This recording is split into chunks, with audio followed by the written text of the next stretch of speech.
മിശിഹായിൽ അനുഗ്രഹീതരായവരെ, ദിവികാരുണ്യ ഈശോ ഈ ദിവസം നിങ്ങളെയും നിങ്ങളുടെ കുടുംബങ്ങളെയും സമർത്ഥമായി അനുഗ്രഹിക്കുകയും അവിടുത്തെ കൃപകൾ കൊണ്ടും അനുഗ്രഹങ്ങൾ കൊണ്ടും നിങ്ങളെ ഓരോരുത്തരെയും നിറയ്ക്കുകയും ചെയ്യട്ടെ എന്നും പ്രത്യേകമായിട്ട് പ്രാർത്ഥിക്കുകയാണ്.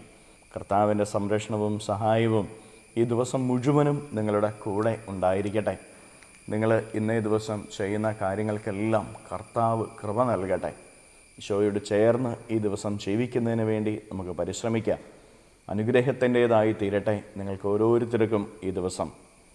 വിശുദ്ധ യോഹന്നാൻ്റെ സുവിശേഷത്തിൻ്റെ 15-ാമത്തെ അധ്യായത്തിൻ്റെ 18-ാം തിരുവചനത്തിൽ നമ്മൾ ഇപ്രകാരം വായിക്കുകയാണ്: ലോകം നിങ്ങളെ ദ്വേഷിക്കുന്നുവെങ്കിൽ അതിനു മുമ്പേ അത് എന്നെ ദ്വേഷിച്ചുവെന്ന് അറിഞ്ഞുകൊള്ളുവിൻ. നമ്മൾ ഓരോരുത്തരും ലോകത്തിൽ ജീവിക്കുന്നവരാണ്, ഒരു കുടുംബത്തിൽ ജീവിക്കുന്നവരാണ്. കുടുംബത്തിലാകുമ്പോൾ ജീവിത പങ്കാളിയും മക്കളും മാതാപിതാക്കളും സഹോദരങ്ങളും അവരൊക്കെ ആയിട്ട് ഇടപഴകും. സമൂഹത്തിലേക്ക് ഇറങ്ങുമ്പോൾ പല വിധത്തിലുള്ള മനുഷ്യരുമായിട്ട് ഇടപഴകും. ജോലി മേഖലയിലായാലും ബിസിനസ്സിലായാലും കൃഷിയിടങ്ങളിലായാലും പലരുമായിട്ടുള്ള ബന്ധമുണ്ട്. പ്രിയപ്പെട്ടവരെ, നിൻ്റെ ഈ ലോക ജീവിതത്തിൽ പലരുമായിട്ടുള്ള ഇടപഴകലിലൂടെ നിൻ്റെ ജീവിതത്തിലേക്ക് ചില സഹനങ്ങളും വേദനകളും കടന്നു വന്നു എന്ന് വരാം. മറ്റുള്ളവർ നിന്നെ ദ്വേഷിച്ചു എന്ന് വരാം. ഒരുപക്ഷെ നിൻ്റെ ജീവിത പങ്കാളിയായിരിക്കാം, നിൻ്റെ മക്കളായിരിക്കാം, നിൻ്റെ മാതാപിതാക്കളായിരിക്കാം, നിൻ്റെ സഹോദരങ്ങളായിരിക്കാം, അയൽവക്കക്കാരായിരിക്കാം, കൂടെ ജോലി ചെയ്യുന്നവരായിരിക്കാം. ആര് തന്നെ ആയിരുന്നാലും പലരും നിന്നെ പല വിധത്തിൽ ദൂഷിച്ച് നിന്നെക്കുറിച്ച് മോശം പറഞ്ഞുവെന്നും ഒറ്റപ്പെടുത്തിയെന്നും ഒക്കെ വരാം. ആ നിമിഷങ്ങളിൽ നമ്മൾ ഓരോരുത്തരും തിരിച്ചറിയേണ്ട ഒരു കാര്യമുണ്ട്. ഈശോയും ഇതേ വഴിയിലൂടെ കടന്നുപോയവനാണ്. നമ്മളൊക്കെ പലപ്പോഴും പറയും, എൻ്റെ കുടുംബത്തിന് വേണ്ടി ഞാൻ എന്തോരം അധ്വാനിക്കുന്നു, ആരും എന്നെ കാണുന്നില്ല, എന്നിട്ടും എന്നെ മാറ്റി നിർത്തുക. സമൂഹത്തിന് വേണ്ടി അധ്വാനിക്കുന്നുണ്ട്, പക്ഷെ മാറ്റി നിർത്തപ്പെടുന്ന അവസ്ഥകൾ, ഹൃദയം നിരാശയിലേക്ക് പോകുന്ന ചില അവസ്ഥകളുണ്ട്. ഈ അവസ്ഥയിൽ നീ ഓർത്തുകൊള്ളുക, നന്മ പ്രവർത്തിച്ചിട്ടും മനുഷ്യജീവിതങ്ങളിൽ അത്ഭുതങ്ങൾ പ്രവർത്തിച്ച് അവൻ്റെ ജീവിതത്തെ ഉയർത്തിയിട്ടും കർത്താവ് ഈശോ മിശിഹായിക്ക് കിട്ടിയതെന്താ? വെറുപ്പും വിദ്വേഷവും മാറ്റി നിർത്തലും ഒറ്റപ്പെടുത്തലും കുരിശുമരണവും. പക്ഷേ കർത്താവിനെ ദൈവം കൈവിട്ടില്ല.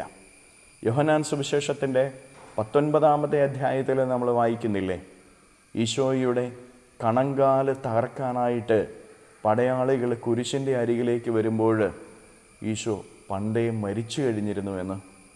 പ്രിയപ്പെട്ടവരെ, യഹൂദ പടയാളികൾക്ക് ഈശോയെ മുറിവേൽപ്പിക്കാൻ സാധിച്ചു, വേദന കൊടുക്കാൻ സാധിച്ചു, പക്ഷെ അവൻ്റെ ജീവനെ എടുക്കാൻ പറ്റിയില്ല. അതിനു മുമ്പേ പിതാവായ ദൈവം ആ ജീവനെ എടുത്തു. പിതാവ് അവൻ്റെ അരികിലെത്തി. നമ്മൾ ഓരോരുത്തരും തിരിച്ചറിയണം, മറ്റുള്ളവർ നിന്നെ ഉപദ്രവിക്കും, മറ്റുള്ളവർ നിന്നെ മാറ്റി നിർത്തും, മറ്റുള്ളവർ നിന്നെ ദ്വേഷിക്കും, പക്ഷേ നിൻ്റെ ജീവിതത്തെ നശിപ്പിക്കാനായിട്ട് സാധിക്കില്ല അവർക്കാർക്കും. കാരണം ആ നിമിഷങ്ങളിൽ നിൻ്റെ ദൈവം നിൻ്റെ കൂടെയുണ്ടാകും. മറ്റുള്ളവർ നിന്നെ ദോഷിക്കുകയും മാറ്റി നിർത്തുകയും ചെയ്യുന്ന നിമിഷങ്ങളിൽ നീ തിരിച്ചറിയണം, ഈശോയും ഇതേ വഴിയിലൂടെ കടന്നുപോയി. ഈശോയുടെ അരികിൽ പിതാവായ ദൈവമുണ്ടായിരുന്നു. ആ ദൈവം ഈശോയെ ഉയർത്തി. ഇതുപോലെ പിതാവായ ദൈവം നീ ജീവിതത്തിൽ മറ്റുള്ളവരാൽ അവഹേളിക്കപ്പെടുമ്പോൾ ദ്വേഷിക്കപ്പെടുമ്പോൾ നിൻ്റെ കൂടെ ഉണ്ടാകും. ആ പിതാവ് നിൻ്റെ ജീവനെ സംരക്ഷിക്കും, നിൻ്റെ ജീവിതത്തെ ഉയർത്തും. കർത്താവിൻ്റെ കരുതലിൻ്റെ നിമിഷങ്ങളാണ് മറ്റുള്ളവർ നിന്നെ ദ്വേഷിക്കുന്ന നിമിഷങ്ങളെന്ന് തിരിച്ചറിഞ്ഞുകൊള്ളുക. ലോകം നിന്നെ താഴ്ത്തുമ്പോൾ ദൈവം നിന്നെ ഉയർത്തും. ദൈവം ഉയർത്താൻ തുടങ്ങിയാൽ ലോകത്തിന് പിന്നെ നിന്നെ താഴ്ത്താനായിട്ട് സാധിക്കുകയില്ല. അതുകൊണ്ട് പ്രിയപ്പെട്ട ദൈവമക്കളെ, ഈ പീഡകളുടെ നിമിഷങ്ങളിൽ, സഹനങ്ങളുടെ നിമിഷങ്ങൾ, മറ്റുള്ളവരിൽ നിന്ന് ഏൽക്കേണ്ടി വരുന്ന നൊമ്പരപ്പാടുകളുടെ നിമിഷങ്ങളിൽ നീ നിരാശപ്പെടേണ്ട, വേദനിക്കേണ്ട. നിൻ്റെ ദൈവം നിൻ്റെ കൂടെയുണ്ട്. ആ ദൈവം നിൻ്റെ ജീവിതത്തെ ഉയർത്തും. കരങ്ങളെ യാചനയോടെ പിടിച്ച് ഈ ദിവസത്തെയും ഈ ദിവസത്തിന് എല്ലാ കാര്യങ്ങളെയും ഈശോയ്ക്കോട് നമുക്ക് സ്തുതിക്കാം. ഹല്ലേലൂയ, നന്ദി. ഹല്ലേലൂയ, ഹല്ലേലൂയ, ഹല്ലേലൂയ, ഹല്ലേലൂയ, ഹല്ലേലൂയ, ഹല്ലേലൂയ. കർത്താവ് ഈശോയെ മക്കളെ ഓരോരുത്തരെയും സമർപ്പിക്കുന്നവരെ അനുഗ്രഹിക്കണമേ, ആശീർവദിക്കണമേ. ഇവരുടെ ഈ ജീവിതങ്ങളിലേക്കും അധ്വാനങ്ങളിലേക്കും അങ്ങ് ഇറങ്ങി വരണമേ. കർത്താവെ, ഈ ദിവസത്തെ ഇവരുടെ സകല കാര്യങ്ങൾ സമർപ്പിക്കുന്നു. കുടുംബങ്ങളെ സമർപ്പിക്കുന്നു, ഇവരുടെ അധ്വാനങ്ങളെ സമർപ്പിക്കുന്നു, പോകുന്ന വഴികളെ സമർപ്പിക്കുന്നു, ചെയ്യുന്ന കാര്യങ്ങളെ സമർപ്പിക്കുന്നു, പഠനങ്ങളെ സമർപ്പിക്കുന്നു, ഇവർ കണ്ടുമുട്ടുന്ന വ്യക്തികളെല്ലാം സമർപ്പിക്കുന്നു. ഈ ദിവസം അങ്ങ് ഇവരുടെ കൂടെ ഉണ്ടായിരിക്കണമേ. പരാജയങ്ങൾ അകറ്റണമേ, ബന്ധനങ്ങൾ അകറ്റണമേ, കെട്ടുകൾ അഴിക്കണമേ, അശുദ്ധാരൂപിയുടെ പ്രവർത്തനങ്ങൾ ഇവരിൽ നിന്ന് അഴിക്കണമേ. ഹല്ലേലൂയ, ഹല്ലേലൂയ, ഹല്ലേലൂയ, ഹല്ലേലൂയ. നിത്യം പിതാവും പുത്രനും പരിശുദ്ധാത്മാവുമായ സർവേശ്വരായ എന്നേക്കും ആമേൻ.